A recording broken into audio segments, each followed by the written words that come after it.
Le nouveau vainqueur du Tour de Vendée est russe. Pavel Brut de la formation Katusha l'emportant solitaire après un bon travail d'équipe dans les attaques.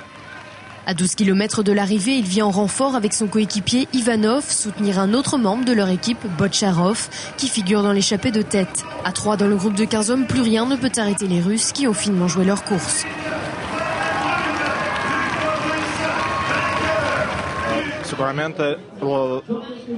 L'option de sprinter était seulement en cas d'arrivée groupée. Mais avant d'envisager une arrivée groupée, nous avions décidé d'aller dans toutes les attaques et c'est ce qu'on a fait.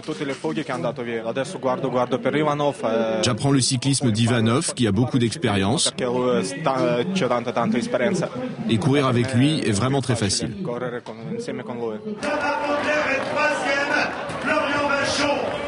Ce tour n'a pas été facile pour tout le monde. Thomas Voeckler de la formation vendéenne B-Box Bouygues Télécom qui rêve de s'imposer sur ce Tour de Vendée signe dimanche une décevante 3e place. C'est une déception parce que ça fait quelques années que j'essaye de gagner le Tour de Vendée. C'est une course qui est, l'arrivée, c'est à 6 km de la maison, 5-6 km. Donc, oui, forcément, c'est une déception, mais bon, c'est comme ça. Il y avait trois Katusha devant dans le groupe sur le circuit. C'était très difficile de manœuvrer avec un gros marquage d'Ivanov. Donc, bon, c'est mieux que 7, mais c'est moins bien que premier. Place sur le podium gagnée notamment grâce au travail de Jérôme Cousin, stagiaire du groupe B-Box Bouygues Télécom, en tête du peloton pendant une bonne partie de la course. Mais son engagement n'aura pas suffi pour tenir jusqu'au final dans les 15 derniers kilomètres. D'autant plus que Jérôme avait déjà fait un travail avant que la télé arrive. Il avait déjà roulé un sacré bout de temps en tête de peloton avec l'équipe Euskaltel.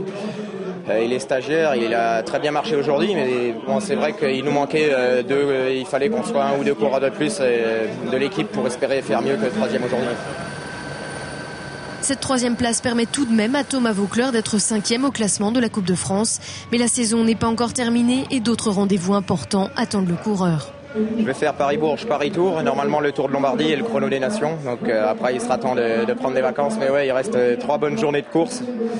Mais les occasions sont de plus en plus rares, forcément, de gagner une course encore cette année. Des occasions plus rares, mais il en reste une à Thomas Voeckler pour briller en Vendée. Le chrono des Nations qui se déroulera du 13 au 19 octobre aux Herbiers.